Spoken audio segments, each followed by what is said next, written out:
Audio audio clear है?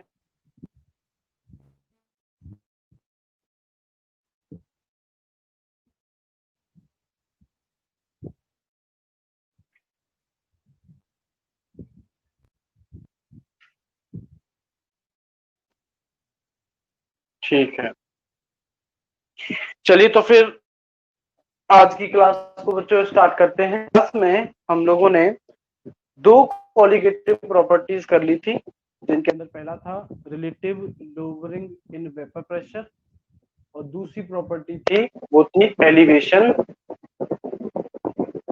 Elevation in boiling point. Elevation in boiling point. Video clear नहीं है ललित के?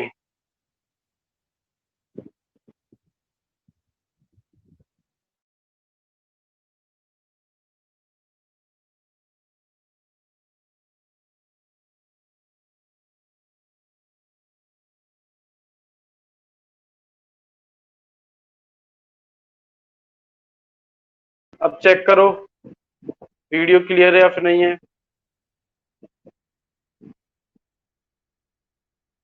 अब चेक करो वीडियो क्लियर है या फिर नहीं है।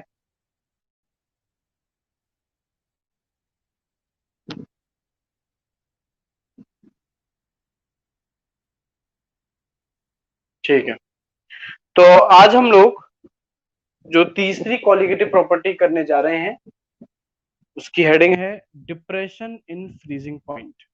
Depression in freezing point. Freezing point में कमी आ जाना। फ्रीजिंग पॉइंट का मतलब होता है वो टेम्परेचर जिस पर सॉलिड्स का वेपर प्रेशर लिक्विड के वेपर प्रेशर के बराबर हो जाए। सॉलिड्स का वेपर प्रेशर लिक्विड के बराबर हो जाए उसे आप कहेंगे फ्रीजिंग पॉइंट। जब आप एक नॉन वोलेटाइल सॉल्यूट एक वोलेटाइल सॉल्वेंट में डाल देते हो तो हमने पढ़ा है कि वेपर प्रेशर क्या हो जाता है, कम हो जाता है। मतलब कि जो आपका लिक्विड है उसका वेपर प्रेशर जो है वो घट गया। उसे सॉलिड के बराबर लाने के लिए अब आपको क्या करना पड़ेगा? अब आपको प्रेशर जो है, वेपर प्रेशर जो है बच्चों, वो और कम करना पड़ेगा सॉलिड्स का। आप जमा रहे हो किसी भी चीज को, मतलब उसको सॉलिडिफाई कर रहे हो, तो सॉलिड्स का वेपर प्रेशर आपको और कम करना पड़ेगा। और अगर सॉलिड्स का वेपर प्रेशर आपको कम करना है तो इसका मतलब है टेम्परेचर भी आपको कम रखना है, क्योंकि प्रेशर और टेम्परेचर डायरेक्टली प्रोपोर्शनल होते हैं। या आप इसे ऐसे समझ सकते हो कि भाई अगर नॉन वोलेटाइल सोल्यूट डालने पर बॉइलिंग पॉइंट बढ़ गया तो भाई बॉइलिंग पॉइंट और फ्रीजिंग पॉइंट बॉइलिंग पॉइंट का जस्ट उल्टा है, तो इसका मतलब जरूर फ्रीजिंग पॉइंट क्या हो गया होगा? घट गया होगा। मतलब पहले आपका सॉल्वेंट जो है वो 0 डिग्री सेल्सियस पर फ्रीज हो रहा था, पर अब आपका जो सॉल्यूशन है वो -4 डिग्री सेल्सियस पर फ्रीज होगा। तो किसका फ्रीजिंग पॉइंट ज्यादा है, सॉल्वेंट का या सॉल्यूशन का?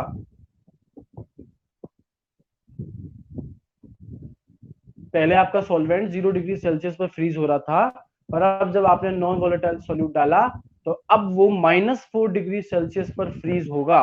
तो मैं पूछ रहा हूं किसका फ्रीजिंग पॉइंट ज्यादा है, प्योर सॉल्वेंट का या फिर सॉल्यूशन का?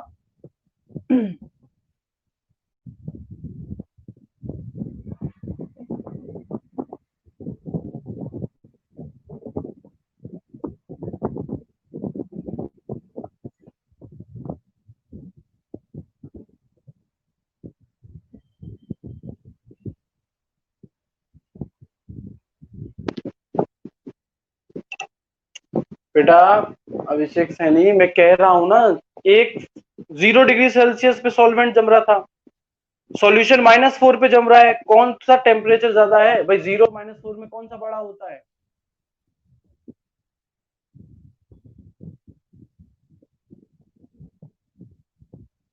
0 डिग्री सेल्सियस और -4 डिग्री सेल्सियस में कौन सा टेम्परेचर ज्यादा है? हाँ, सॉल्वेंट का हुआ ना। तो इसका मतलब अगर मैं सॉल्वेंट के फ्रीजिंग पॉइंट को T0F से रिप्रेजेंट करूं और सॉल्यूशन के फ्रीजिंग पॉइंट को TF से रिप्रेजेंट करूं, तो जो चेंज है उसको निकालने के लिए अपन बड़े में से छोटे को घटाएंगे। मतलब आपका डेल TF जो आएगा वो आएगा T0F माइनस TF। लिखिएगा, the temperature at which vapour pressure of the solid, the temperature at which vapour pressure of the solid, vapour pressure of the solid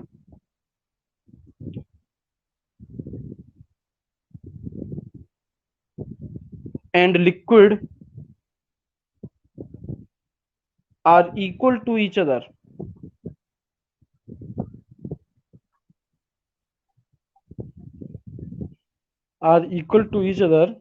is called freezing point.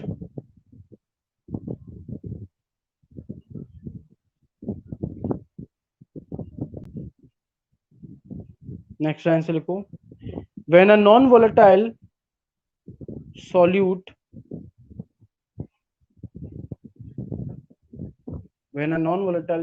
is dissolved in a solvent,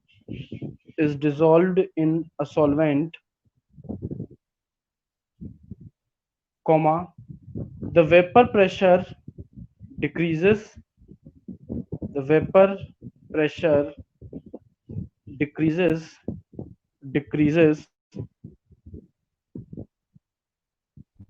and the freezing point of solution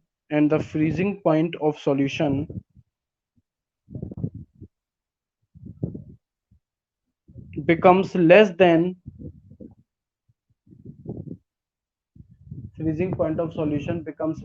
that of pure solvent.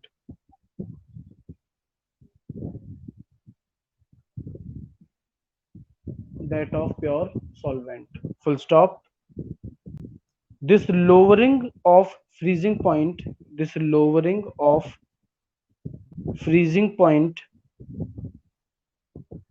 is called depression in freezing point. Depression in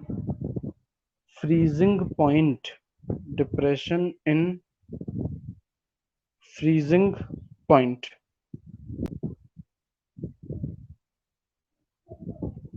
point. हाँ जी, mark कर दो, अगर T not F है freezing point of pure solvent, T not F क्या है, freezing point of pure solvent, T F है freezing point of solution, T F freezing point of solution, और T nought और del T F है depression in freezing point. Del T F है depression in freezing point, depression in freezing point, depression in freezing point.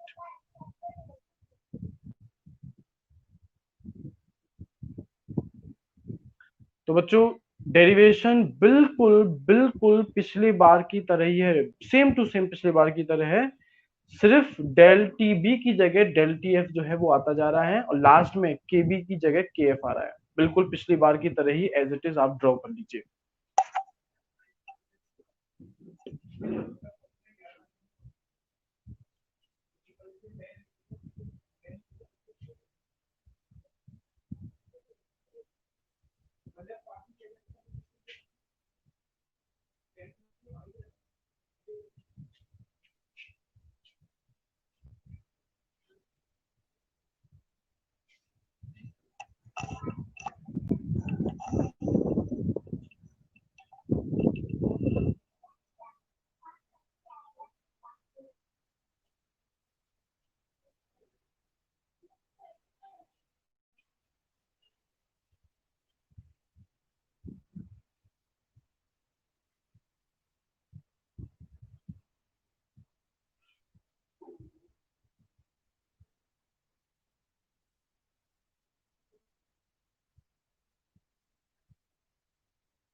यहाँ पर जो के F है उसे हम लोग कहेंगे, केएफ को बच्चों हम लोग कहेंगे molal, MOLAL, molal depression constant, molal depression constant, या इसे हम लोग कहेंगे cryoscopic, CRYOSCO, cryoscopic constant, cryoscopic constant. KF को या तो कहेंगे मोलल डिप्रेशन कांस्टेंट या क्रायोस्कोपिक कांस्टेंट। पानी के लिए, फॉर वाटर लिखो, for water the value of KF is, the value of KF is 1.86 kelvin kg पर मोल, 1.86 केल्विन kg पर मोल। तो ये वैल्यू बच्चों आपको क्वेश्चन में दी जाए या ना दी जाए, आपको पता होनी चाहिए। तो क्वेश्चन लिखो बच्चों, लिखिएगा, a solution of 0.1 gram, a solution of 0.1 gram, 0.1 gram weak, WEAK, weak acid, weak acid in 21.7 gram water, in 21.7 gram water freezes at 272.817 Kelvin, full stop. Determine the molar mass of the acid, determine the molar mass of acid। तो बच्चों question में आपको WB दे दिया, question में आपको WA दे दिया है, question में KF नहीं दिया है, पर क्योंकि बताया है कि सॉल्वेंट वाटर है तो KF, जैसा कि अभी थोड़ी देर पहले मैंने आपको बताया। इसके अलावा ये जो बच्चों टेम्परेचर दे रखा है, ये टेम्परेचर क्या है, TF है या T0F है, पहले ये कमेंट करके बताओ। ये जो टेम्परेचर आपको दे रखा है 272.817 केल्विन, ये TF है या फिर T0F है?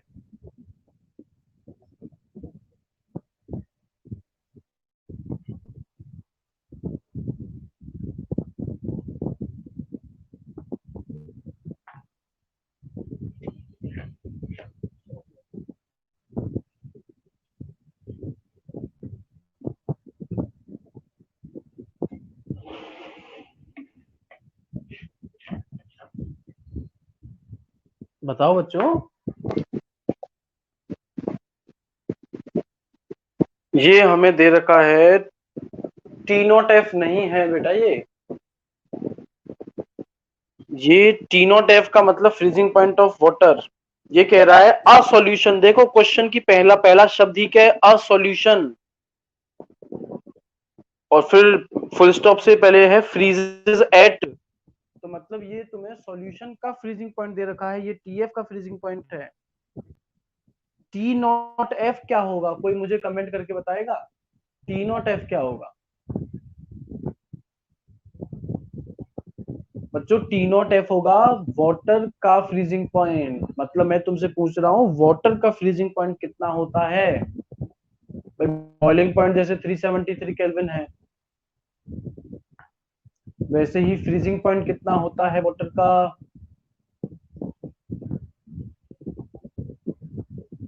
बच्चों आप लोगों को ये चीज पता होनी चाहिए, बहुत आसान, बहुत छोटी सी चीज है। हाँ जी, 273 केल्विन। तो T0F भी आपको पता है, तो क्वेश्चन में सब कुछ आपको पता है। आप सबसे पहले T0F 273 में से सेपरेट कर दीजिएगा TF को, मतलब 272.817 को, यहाँ से डेल टी एफ आ जाएगा, और डेल टी एफ अगर आपको पता लग जाए तो के एफ आपको पता है, डब्ल्यू बी आपको पता है, और डब्ल्यू ए आपको पता है। ध्यान रखना, मोललिटी के फॉर्मूला में डब्ल्यू ए के ऊपर 1000 लगाना है, क्योंकि आपको ग्राम में गिवन है। अगर किलोग्राम में है तो 1000 नहीं लगाना, पर अगर ग्राम में गिवन है तो आपको ऊपर 1000 लगाना है। फटाफट से एमबी की वैल्यू सॉल्व करके बताइए, जल्दी से कैलकुलेट कर लो मोलर मोलर मास तुम्हारा कितना आ रहा है। लास्ट क्लास की तरह ज्यादा समय मत लगाना बच्चों कैलकुलेशन में।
बेटा कीर्ति, आंसर 0.66 नहीं है, आंसर है 46.8, या राउंड ऑफ में 47 मान लो। 46.8 ग्राम पर मोल।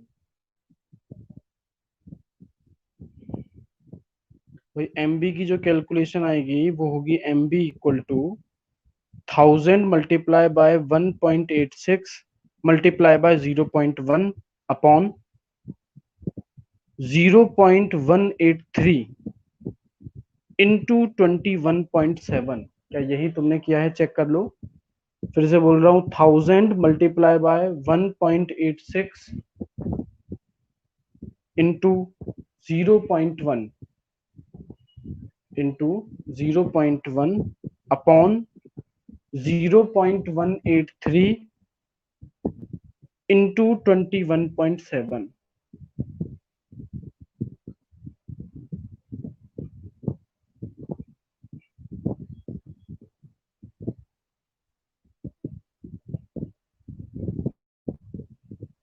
चेक करना बच्चों आप कहाँ गलती कर रहे हो।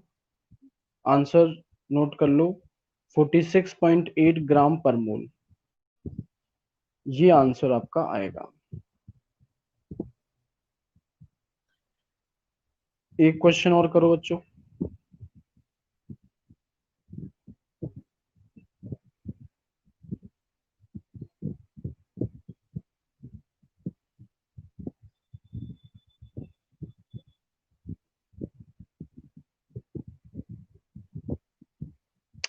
क्वेश्चन है 45 ग्राम इथाइल इथाइलिन ग्लाइकॉल, 45 ग्राम इथाइलिन ग्लाइकॉल। वैसे तो आप लोगों को इसका स्ट्रक्चर आना चाहिए, अल्कोहल चैप्टर में किया है। बाकी फॉर्मूला मैं बता देता हूँ, C2H6O2, C2H6O2। 45 gram ethylene glycol is dissolved in is dissolved in is dissolved in 600 gram water, dissolved in 600 gram water, full stop। Calculate depression in freezing point, calculate depression in freezing point and also calculate the freezing point of solution, also calculate the freezing point of solution if freezing point of pure water, if freezing point of pure water is 273.15 Kelvin, 273.15 Kelvin। तो बच्चों question में आपको W भी दे दिया, MB molar mass आप लोग calculate कर लेंगे, आपको WA दे दिया है, KF नहीं दिया, पर जैसा कि आपको पता है यहाँ सॉल्वेंट वाटर है तो KF आपको 1.86 केल्विन केजी पर मोल लेना है। आपसे सबसे पहले पूछा गया है डेल टी एफ, तो फॉर्मूला में आप वैल्यूज को डाल के डेल टी एफ निकाल लेंगे। उसके बाद में आपसे पूछा है उसने फ्रीजिंग पॉइंट ऑफ सॉल्यूशन मतलब T F. Del T F का एक और फॉर्मूला है T not F minus T F. अगर आपने एक बार डेल टी एफ निकाल लिया तो टी नॉट एफ आपको क्वेश्चन में बता दिया है 273.15, आप बड़ी आसानी से टी एफ निकाल लेंगे। चलिए फटाफट से जल्दी से सबसे पहले डेल टी एफ कैलकुलेट करके बताइए कितना आ रहा है।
बच्चों काफी टाइम हो गया है, कोई आंसर नहीं आया अब तक।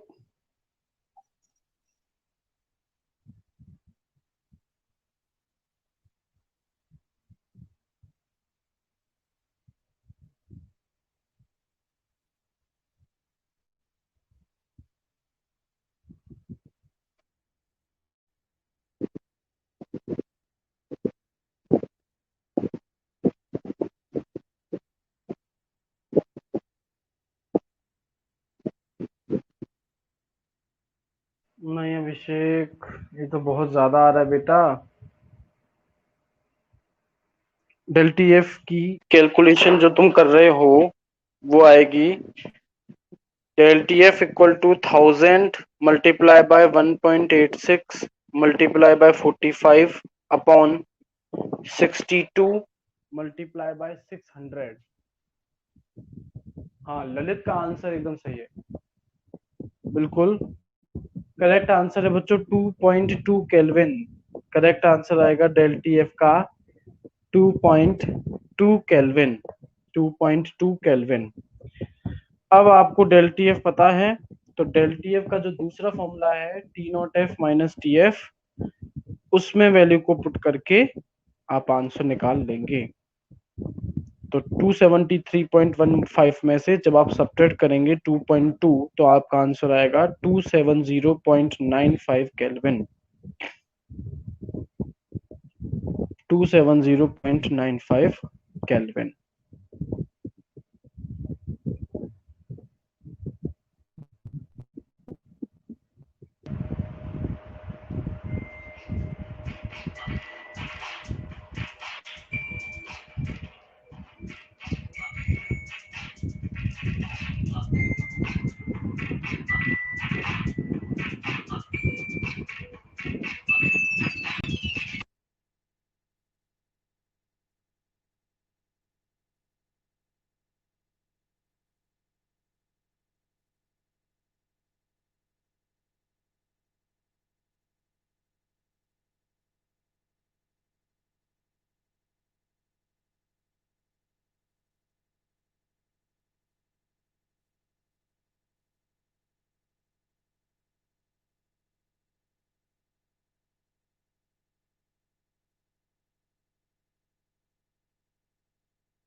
बच्चों आवाज आ रही है क्या?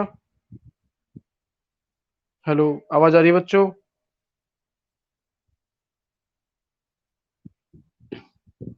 बच्चों आवाज आ रही है किसी को? Audio video clear? ठीक है। हाँ जी। तो बच्चों ये हमने हमारा तीसरी जो कॉलिगेटिव प्रॉपर्टी थी वो कर ली है ना। चौथी कॉलिगेटिव प्रॉपर्टी पर चलते हैं जिसका नाम है, वैसे तो ऑस्मोटिक प्रेशर, पर ऑस्मोटिक प्रेशर को समझने से पहले हमें ऑस्मोसिस को समझना पड़ेगा। तो अभी हम लोग हेडिंग बनाएंगे ऑस्मोसिस। हेडिंग बनाओ बच्चों, ऑस्मोसिस। Osmosis, osmosis. ऑस्मोसिस का मतलब क्या होता है समझिएगा।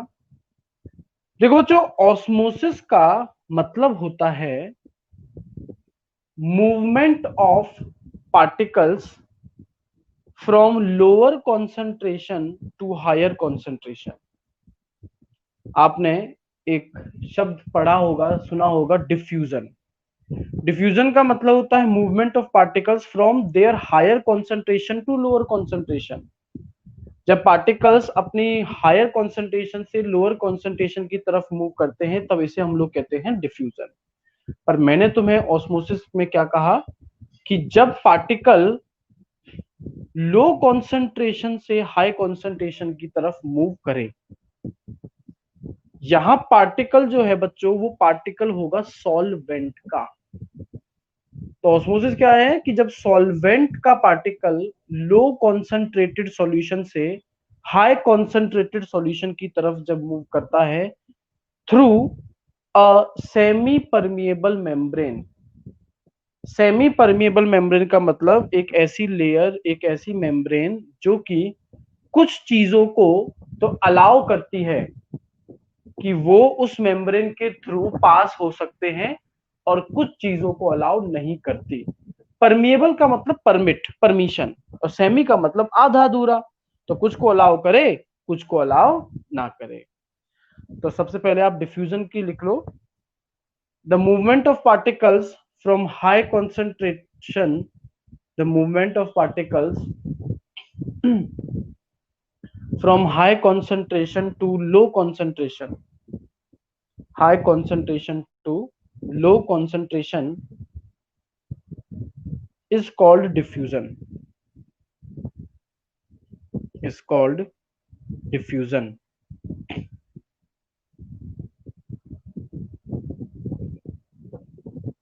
अब लिखो ऑस्मोसिस की डेफिनेशन एक लाइन छोड़ के। The movement of solvent particles, the movement of solvent particles from higher concentrated solution, from higher concentrated solution, higher concentrated solution to, sorry sorry sorry मैं गलत बोल गया सॉरी बच्चों। फ्रॉम हायर की जगह फ्रॉम लोअर कॉन्सेंट्रेटेड सॉल्यूशन होगा, from lower concentrated solution to higher concentrated solution, from lower concentrated solution to higher concentrated solution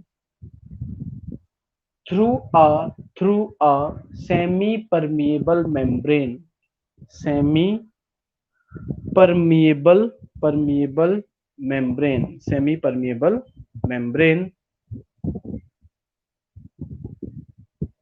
is called osmosis, is called osmosis। एक बार बच्चों मुझे ये कमेंट करके बताओ जो मैंने कहा कि लो कॉन्सेंट्रेटेड सॉल्यूशन से हाई कॉन्सेंट्रेटेड सॉल्यूशन, लो कॉन्सेंट्रेटेड सॉल्यूशन में सॉल्वेंट का अमाउंट, ध्यान से सुनना, लो कॉन्सेंट्रेटेड सॉल्यूशन में सॉल्वेंट का अमाउंट लो होगा कि हाई होगा? लो कॉन्सेंट्रेटेड सॉल्यूशन में सॉल्वेंट का अमाउंट लो होगा या हाई होगा? एक ऐसा सॉल्यूशन जिसकी कॉन्सेंट्रेशन या मोलरिटी कम है उसमें सॉल्वेंट की मात्रा, सॉल्वेंट का अमाउंट कम होगा, लो होगा या ज्यादा होगा, हाई होगा?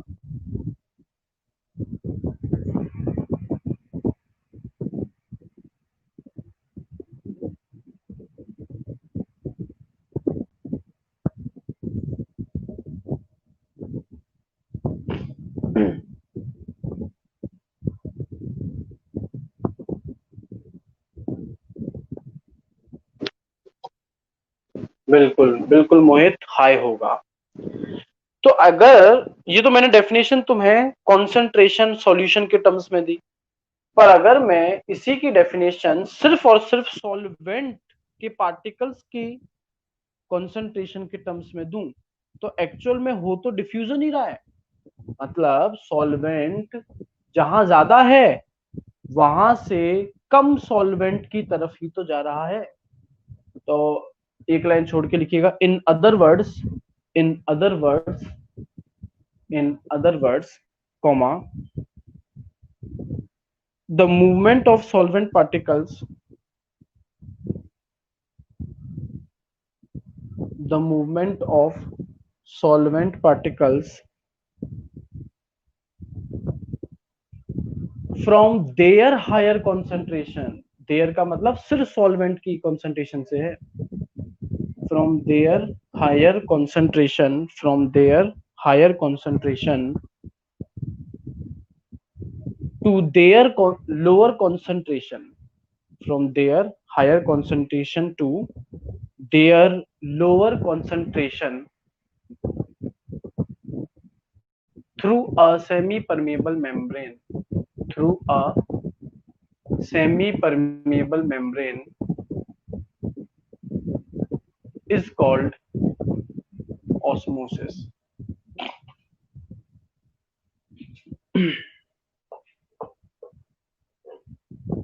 is called osmosis।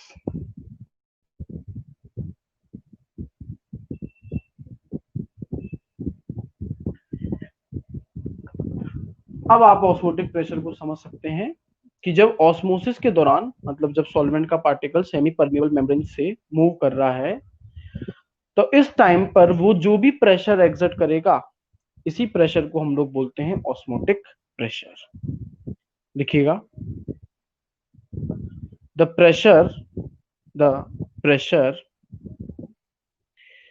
applied, the pressure applied by the solution, the pressure applied by the solution during osmosis, during osmosis is called osmotic pressure। या बच्चों बहुत क्लियर सी बात है, अगर मूवमेंट के दौरान सॉल्वेंट पार्टिकल प्रेशर लगा रहे हैं तो उनके मूवमेंट को रोकने के लिए भी आपको उतना ही प्रेशर लगाना पड़ेगा। तो ऑस्मोसिस की डेफिनेशन दूसरी आप ये लिख सकते हो कि भाई वो प्रेशर जो कि ऑस्मोसिस को रोकने के लिए लगाया जा सके। लिखिएगा, in other words, in other words, the pressure applied on the solution, in other words, the pressure applied on the solution, pressure applied on the solution to stop osmosis, to stop osmosis through the semi permeable membrane, through the semi permeable membrane।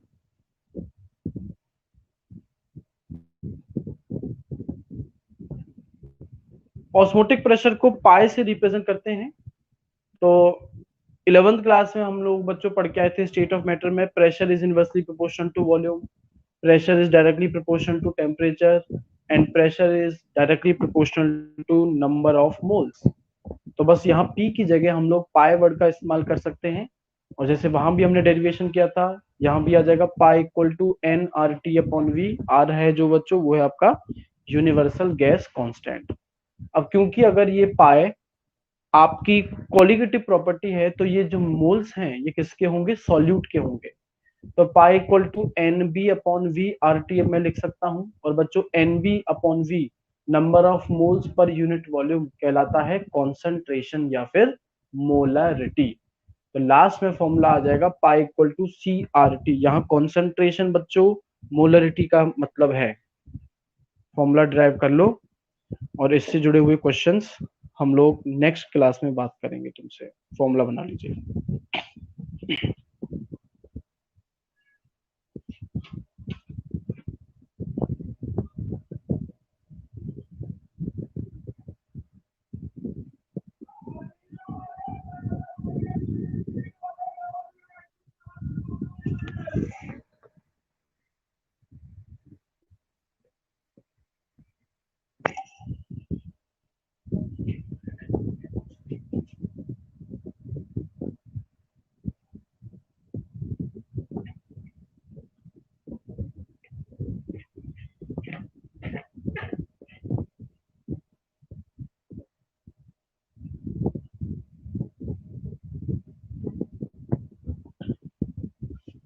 तो बच्चों I hope आप लोगों ने ये formula जो है derive कर लिया होगा। तो मैं क्लास एंड करने जा रहा हूँ और आपसे मैं नेक्स्ट क्लास में मिलूंगा।